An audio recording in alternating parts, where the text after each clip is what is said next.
Hi guys, so I just wanted to do a update for you guys. We have officially gotten all of our test results back from this whole situation, Addie being in the hospital, and I wanted to update you guys. I know a lot of you have been following me on Instagram and Facebook and all that stuff, and I've been updating a little bit kind of as we go, but we did get all of the results back, and we do have an answer to everything that went on. And she got all kinds of different tests done. She got a CT scan, an EEG, a spinal tap. What else did she get, babe? X-ray. A chest X-ray, sleep study. Yeah, she the whole 9 yards. And pretty much every single thing came back normal at first, which was relieving, but a little frustrating at the same time because you want answers. The EEG came back normal. But the sleep study showed the answer to our problems. She has been diagnosed with what is called central sleep apnea. And I have not done a whole lot of research on it yet. I just know what the doctors told me, and then I've looked it up just a little bit. Basically, central sleep apnea originates in the brain. The body's not. Yeah. So it's kind of like an immaturity in your brain, and it's actually pretty common, but a lot of people don't know that their babies have it because this doesn't happen to this extent. The only way to know if your baby does have this is if you get a sleep study done, and if something like this doesn't happen, usually people don't go out and just get sleep studies on their babies. So the doctor said that it is pretty common, and it originates in your brain, and it is basically your brain fails, or her brain sometimes fails to tell her body to breathe. So it is something that nobody can control. It's something that she's not even necessarily, she's born with it, but it's something that babies grow out of. So it's pretty common. It's mostly seen in premature babies, although it is not obviously all in premature babies because Adeline was full term. Most people don't even know if their child has one until something like this happens. She said that just because this happened once doesn't necessarily mean it's going to happen again, but it could happen again, which is really scary. And they are going to be sending her home with a monitor that she needs to wear when she sleeps, pretty much at all times until she's 1 year old, unless there's different circumstances where they can be taken off. They might test her at some point and then she'll be taken off of it if she's no longer showing the apnea episodes. There's different kinds of sleep apnea. There's obstructive apnea, and there's central apnea, and then there's mixed apnea is my understanding of it.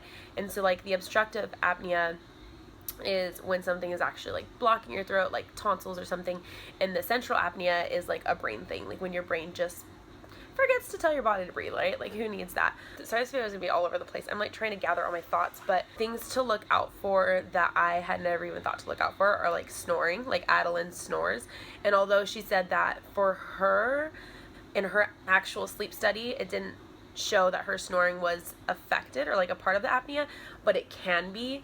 So I just obviously I'm gonna talk about this, and I'm gonna research it more, and I'm gonna try to raise awareness of it more for anybody out there who has a baby at all. She did say that this is what happened that morning. She did forget to breathe, and said that if we did not walk in, and this is the second or third doctor that has told us this, if we did not catch it when we caught it, she wouldn't be here. And if she did pass away from this, it would have been diagnosed as SIDS. So it is still considered aborted. There's different words for it. Different doctors are calling it aborted SIDS or disrupted SIDS or near SIDS, because if she were to pass away, anything that you would perform in an autopsy would come up negative, and you would have no idea why she passed away. And this particular doctor said that, in her professional opinion, and a lot of the doctors that she knows does believe that this is what SIDS is. But if you haven't had a sleep study performed on your baby, then you don't know that they have apnea. So if a baby passes away, you can't just say, oh, they died because of central sleep apnea.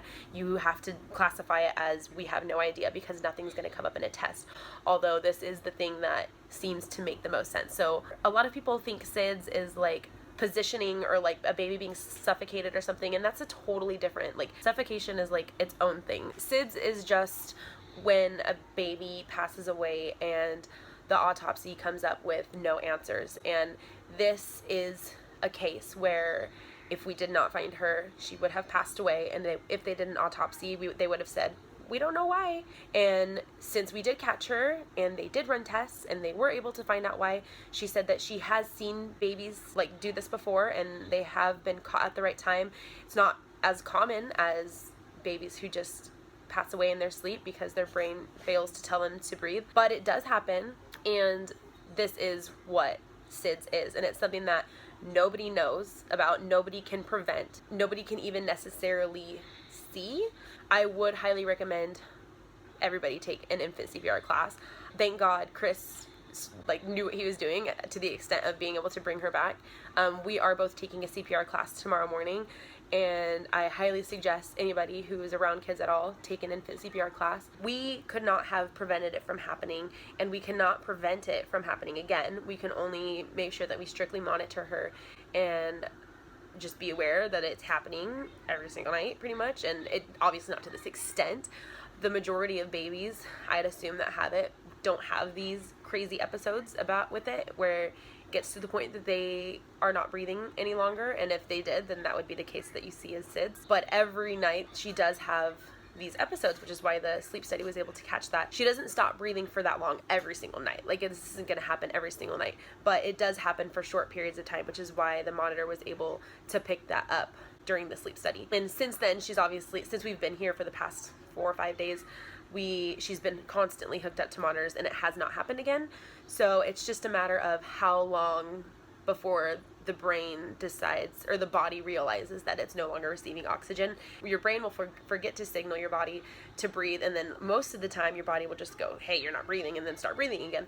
But in her case, in the case of what sounds like the majority of SIDS incidents, that's not the case. Your body just forgets and they just stop breathing, and that's it. I do want to point out that there were so many comments on this last video that I posted, and I just want to say, without singling people out, that I do understand and forgive those people who are trying to put the blame on anything between vaccinations to her sleeping position to us being just bad parents and making bad parenting choices.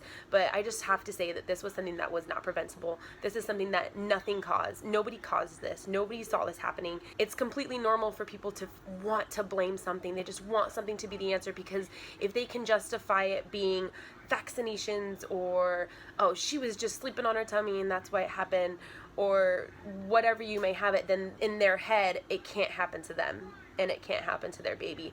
And unfortunately, as much as I wish I could say like this is something that could be preventable, this is something that could be prevented, it's just not. I know that it makes those individuals feel safe because they think that it won't happen to them because, oh, it was just insert excuse here.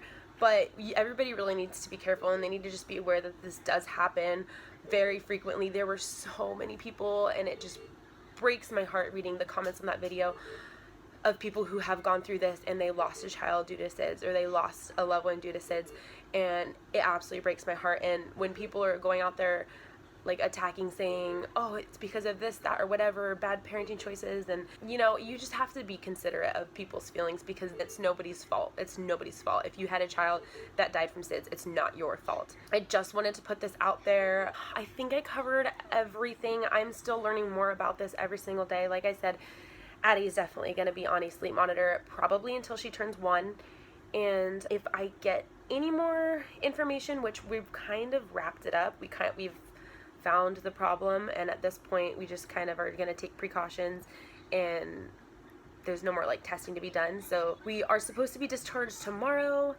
so fingers crossed. We are taking an infant CPR class here before we leave, and then we'll be sent home with the monitor. Should be tomorrow, as long as everything goes okay. And I'm so ready to see all my other babies, and I just can't believe, like, you think, especially when you have, like, for me, like, this is my 5th child, you just think like nothing can go wrong, right? And like, this is really a reality check. I have to say, it really was a reality check, because things can always go wrong. So I'm gonna go ahead and wrap up this video, and if you guys have any questions, I will be in the comments below. I'm sure I missed something. Ask it below. We're just here with Addie, so I will try to go and answer your guys' questions. She's doing phenomenal. The doctor again said that she's showing no signs of brain damage, which I'm so thankful for. so absolutely thankful for it. I don't feel better, but I feel somewhat relieved that we know what it is, and just hopeful that it doesn't happen to that extent again. Let me show you Addie. Ow, ow, ow. You wanna say hi, Addie? You wanna say hi? Say hi, guys. I'm okay. I'm okay. Hi. Can you say bye? She's chilling. Bye.